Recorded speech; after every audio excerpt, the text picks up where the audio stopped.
'tis I. Hey everyone, glad to see you back, glad to see you looking fresh, and today is the day I want to talk about all of the Dragon Ball movies. So, in the lead up to Dragon Ball Sparking Zero being released, I wanted to check out all of the Dragon Ball movies, which I thought I did a couple years ago when I watched the entire franchise. Turns out I hadn't, turns out there was a couple I missed, so I went back, fixed that up. And plus, I knew I missed the live-action ones anyway, so this is going to include the live-action ones as well. This is going to be a ranking of the movies from worst to best, in my own personal opinion. Every movie is going to be included in this. Every OVA, every theatrical release, every unofficial live-action film is going to be included on this list. So we got a lot of movies to talk about, so let's, of course, start with the bottom of the barrel. Dragon Ball Evolution. Of course it is. Of course it's the worst one. You know it's the worst one. It's a joke at this point.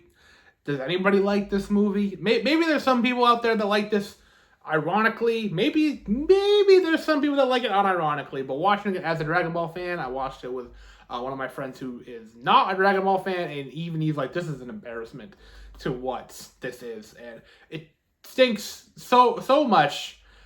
Watching this, like, in the wake of Akira Toriyama's passing and knowing that, like, I'm sure he hated this. Oh, man. This movie sucks. The movie sucks. You know it sucks. Let's move on. Dragon Ball, the magic begins. We're sticking with live action, and this time we're going to Hong Kong.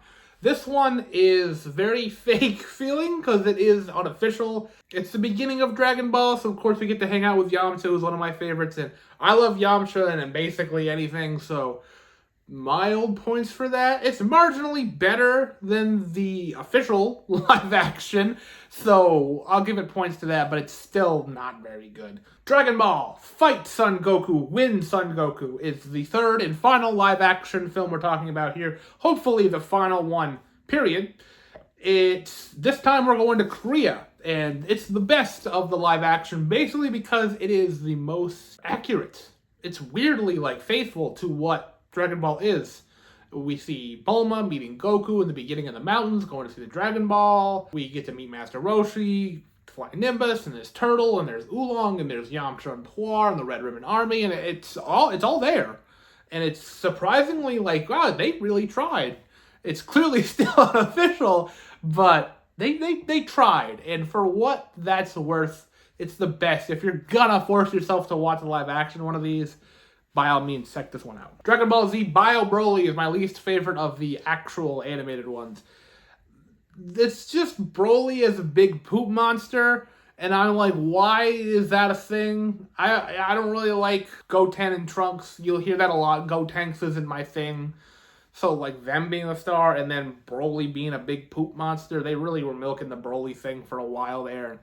It's the worst one by a good margin. Okay, so this next one's a bit of a strange one. I'm going to include two here on this part. It's Dragon Ball Z Side Story Plan to Eradicate the Saiyans and Dragon Ball Z Plan to Eradicate the Super Saiyans. Two different movies, I guess. They're movies. One story. They're not connected. They're just retellings of each other. One's like a remake. One's quite a bit shorter than the other one. And included on one of the games. So it's a nice little side feature. I don't know. This was the one that, like, made me go back and be like, I haven't seen that. And then I, like, looked it up and I'm like, oh, there's a couple other ones I haven't seen yet either. But I didn't know who this character was. I like the idea of hearing about what Planet Vegeta was like before the Saiyans got there. It being, like, Planet Plant and the Tuffles that live there. And, like, this is one Tuffle that's, like, fighting back, like, for his dead race because it, like, you know, it echoes what, like, Vegeta wants to do. So we see it in that, and I like the idea of it, but really, you pick your poison with these two. They're the same story. One is a bit longer and a bit, like, slow going, and the other one is faster paced, but it's just fighting, which sounds fun, and it's, like, a lot of callbacks to other movies, which, again, not a bad, like, idea for a little bit of fan service, but it's, like, a nothing burger. It's, like, whatever. It's the most skippable in terms of Dragon Ball movies, for sure. Dragon Ball Z, Broly, Second Coming. I mean, yeah, they were milking Broly, that's for sure. This one isn't as bad as the other Broly movie, but we didn't need a second or third Dragon Ball Z Broly movie, that's for sure. So, that's about it for that. Just extraordinarily, like, skippable, like I said, the last one. But, like, Broly is more of an interesting character than any of the Tuffles, so it's marginally better. Dragon Ball Z, the world's strongest. Having Bulma be such a damsel in distress, I don't know, did not like it. I understand there's parts of the show where she's, like, she's a little whiny and a little, but, like, she's always the smartest one in the room. And she always, like, knows to, like, can't brute force anybody, but her just having to, like, sit around and wait to be saved. I don't know. I didn't like it. I don't like this movie that much. It's fine. We get better, I promise. Dragon Ball Z Dead Zone. Garlic Jr. is the reason that people skip filler arcs, and there's a reason that people don't talk about the Dragon Ball movies that much. Dragon Ball, episode of Bardock. So this is Bardock, a nice little 20-minute short. I like Bardock. I didn't like this very much. It kind of goes hand in hand. Go back to Planet Plant. We get to see, like, the pre-Saiyan Planet Vegeta. And this is like, if you love Bardock and you love the idea of him being the first Super Saiyan, then you'll like this. But if you don't care that much for the fan servicey stuff, then it's pretty forgettable. And there's better Bardock stuff later down the line. Dragon Ball Z Lord Slug. It's kind of like Garlic Jr., but Lord Slug I like a little bit more. You know, big old Namekian, well, that's a fun thing. I like that. All right, I'll give it that. It's a fun idea. Okay, you know, Lord Slug, if you want to appear in, like, video games later down the line, I'd like to see you more than Garlic Jr., all right? Dragon Ball Z, the Tree of Might. You know, I like that little dragon that they got around Icarus. He's a nice little dude. This is where he was introduced. He is absolutely just a filler character, but he appears in a lot of these movies, and you know what? I like him. Let him stay. Dragon Ball Mythical Adventure. So this is the first original Dragon Ball movie. It's the weakest. They're all, like, pretty much just retellings of Dragon Ball in different spots. This one includes, like, the Land of Korran characters. With those, I like those guys. So it's notable for that. But, like, other than that, like, it's better than some of the Z stuff, and that's about it. Dragon Ball Curse of the Red Rubies, same kind of deal, but this time it's not dealing with the Land of Korran stuff. Like I said, I like these OG Dragon Ball stuff. They're kind of in the middle of the pack here. Better than some of the Z stuff, but not as good as some of the stuff down the line. Dragon Ball GT, A Hero's Legacy. I have not seen GT yet. The next time, I promise you, that I talk about Dragon Ball on this channel, I will be talking about GT, because it is my plan to sometime soon watch GT for the very first time and give my thoughts about it. But I kind of like this. I like seeing Pan be an old grandma to a little Goku who needs to learn to be courageous. Like, we don't need every character in this to be a brave warrior who a strong heart. And, you know, he's just a kid who's grown up in peacetime and he doesn't know how to fight. Like, that's okay. So, you know, Goku Jr., I like the little guy. He's okay. And having Goku become, like, the Grandpa Gohan surrogate and pass on the Dragon Ball, I liked it. It was cute. Dragon Ball Z Super Android 13. Don't you lecture me with your $30 haircut. Goku dies. The real line from this movie, it's not a Team 4-star dub, like some people may have thought. That's a real line spoken by Android 13 in this. That's it. Dragon Ball, Yo, Son Goku and his friends return. The 2008 wannabe return, I guess I say wannabe return, they did return to the franchise for this. 100% fan service. I felt a little bit more service as a fan with this one, but it definitely feels like a proto-Super. And, like, Super had a bit of a rocky start to begin with, so yeah, you know. Dragon Ball, Sleeping Princess and Devil's Castle. The highest of, like, the original Dragon Ball movies. This one is fun because it kind of plays a little bit different. It's in, like, a haunted vampire's castle, has a little bit of a Castlevania vibe, so it's a little bit more fun than the other ones. Dragon Ball Z, The Return of Cooler. You know, it's cooler again, but less cooler than this Cooler movie. It's not as cooler, you know? Dragon Ball Z, Wrath of the Dragon. This one I don't like as much as some people. Some people do really like this one, and I can see why. It's nice finality to the franchise, but I don't know. Didn't stick the landing for me. but it's not bad. Dragon Ball Z BoJack Unbound. The thing I liked about this movie the most is seeing that Vegeta honestly just misses his friend and is willing to admit that he misses his best friend. So, a nice little moment for us Vegeta fans. Okay, top 10 time. Dragon Ball Z Bardock, the father of Goku. I mean, this is the Bardock one that people know and love. It's the story of Goku's father. We learn, like, his heritage, how, you know, he got sent to Earth, even though that timeline has been all messy in different versions now, and why he was sent to Earth, and when he was sent to Earth, and for what reason. But this one gives a nice story about who his father was, like where his warrior spirit came from. Standing up to Frieza, we get a little bit more backstory on Vegeta's, like, home world. I mean, I say just Vegeta, Planet Vegeta and Goku's home planet, like how it all kind of went down. It's a nice little peek behind the curtain of the history of the universe. Dragon Ball Z, the history of Trunks, the other history special OVA. This one is a little bit more, I wouldn't say famous, but it's more well known because this story is told in the original Z, but we actually get to see future Gohan, who I really like future Gohan. He's probably my favorite version of Gohan. Just the one arm thing, it looks like super cool. I don't know what it is. I get like this other like Teen Gohan is everyone's favorite, Beast Gohan and the newer stuff, but the one armed future Gohan, that's my jam. Trunks is never my favorite, but I really liked his story in this. Getting to see 17 and 18 be like really big, imposing villains, because you know during the Cell saga, they cycled through villains a lot. So 17 and 18 never felt like the big bads, because like watching it now, I knew Cell was gonna show up eventually. So getting to see them be the villains versus just a step up to the villain, super cool. Dragon Ball Z Cooler's Revenge. Yeah, we get to see Frieza's cooler brother. Pun again intended. Cooler's a cool guy. I can't help myself. It lends itself so perfectly to these things, but to save you from more puns, watch it. I like Cooler. I won't say he's cool again. Dragon Ball Z Broly, the legendary Super Saiyan. So this one is a pretty good one. I like this one a lot. It's one of the only feature-length Dragon Ball Z movies.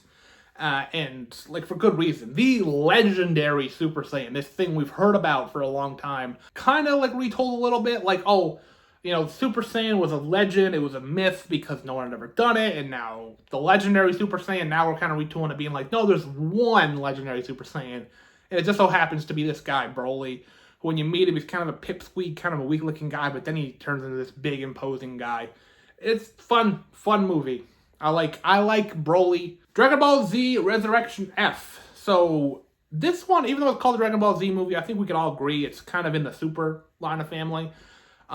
This one is the weakest of the Super movies. The Resurrection F storyline has a lot of positives to it. It has a lot of potential, but it really fumbles in a lot of spots. It's supposed to be fan servicey. It's supposed to be fun. Like, hey, let's get our big bad villain, the one villain everybody knows, back. Get a bunch of his henchmen back, and let's see how strong he can get. New form for him, new forms for our heroes, and let's just see a big old scrap in all our favorite characters. And it doesn't do anything much beneath the surface of that, including like the final blow to take down Frieza. Spoilers, I guess, for a movie that's been out for a long time, is not delivered by Vegeta, but delivered by Goku, and that's never sit with me quite well. Like, Frieza versus Goku, I understand why it had to happen on Namek and the way it did, and it's one of the greatest moments in anime history.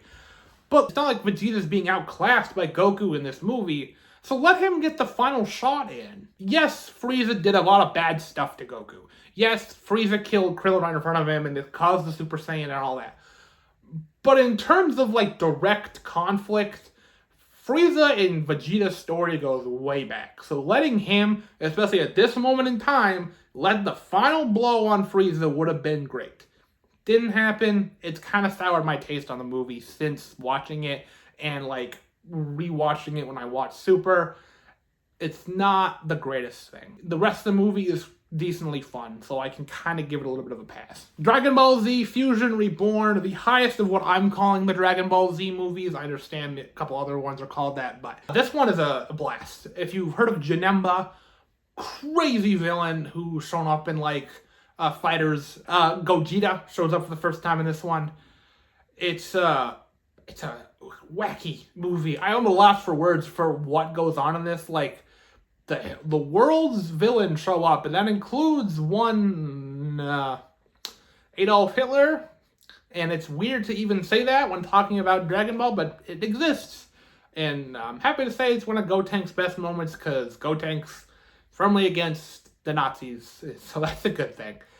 So if you want weird, if you want crazy, you want Goku and Vegeta having a good like relationship, then Fusion Reborn is where you should check it out. It's the best of the Z movies. Dragon Ball Z Battle of Gods, the reintroduction into this franchise back in 2013, getting us Beerus and Whis and Super Saiyan God forms, and just a fun, solid little movie where it starts with one of my favorite like settings for one of these, where we're just at Bulma's birthday party. I think that's a fun idea. And Beerus and Whis show up and kind of crash the place, and Vegeta, we see him act like we've never seen before, where he's actually like legitimately like afraid of this guy Beerus.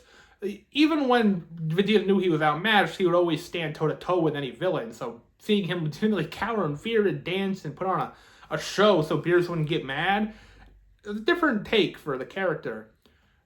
But then when Beerus lays hands on Bulma is one of my favorite moments, because we see Vegeta unload the anger we know and love on Beerus and gets the first hit in on the movie on him, where Super Saiyan 3 Goku couldn't even land a hit. Rageful Vegeta can get a hit in, and it's great. It's stuck with me since seeing the movie. I love that moment. Dragon Ball Super Superhero with the, there's some goofy titles in this, but Super Superhero is like a big old whoopsie title. It feels like someone should have checked good old Toriyama on that, but because of it, it's kind of funny. It's the newest film. It's a ton of fun finally having Piccolo be a star. We have Gohan kind of be a secondary star, but it is mostly Piccolo's movie. It's set the newest in the timeline in terms of the anime, so we get to see returning characters, like I said, Beerus and Whis and other people kind of come back from other stuff, and we get to see Pan grown up a little bit. We get to see Goten and Trunks be grown up a little bit. Plus, I like the new characters in this. I like the Gamma 1 and Gamma 2, and I like the villain in this. So, just a blast. Plus, the art style, I can't not mention it.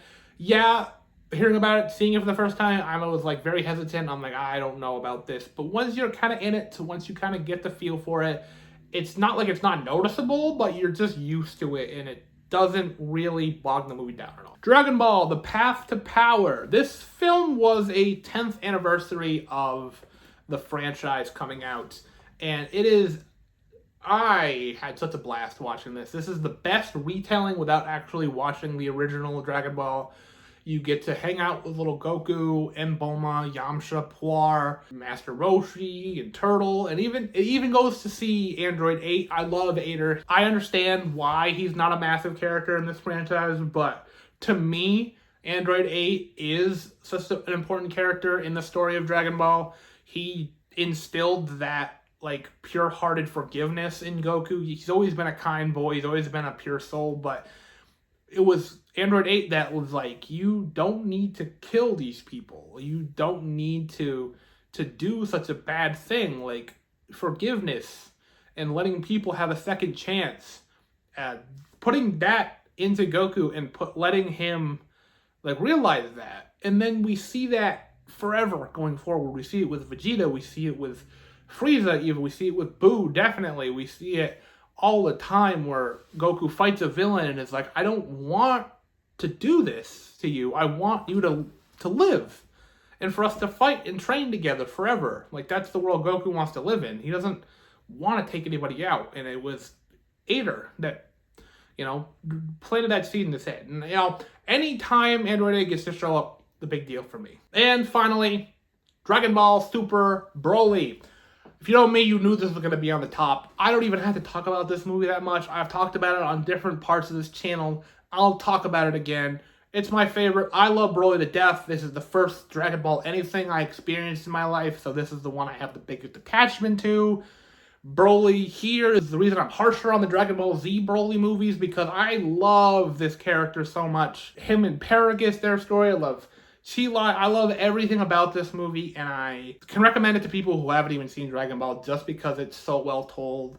It gives all the backstory for the character, everything you need to know for any character development, any backstory, whatever is told in this movie. You don't need any previous knowledge to get into it, because I did it. And it's so good. Yeah, I love it now more because I know the franchise, but having had not seen anything before didn't hinder me at all. So that is my ranking and my discussion on every single Dragon Ball movie, Dragon Ball Z, GT, Super, all of it. Have you seen any of the Dragon Ball movies? What are your opinions on them?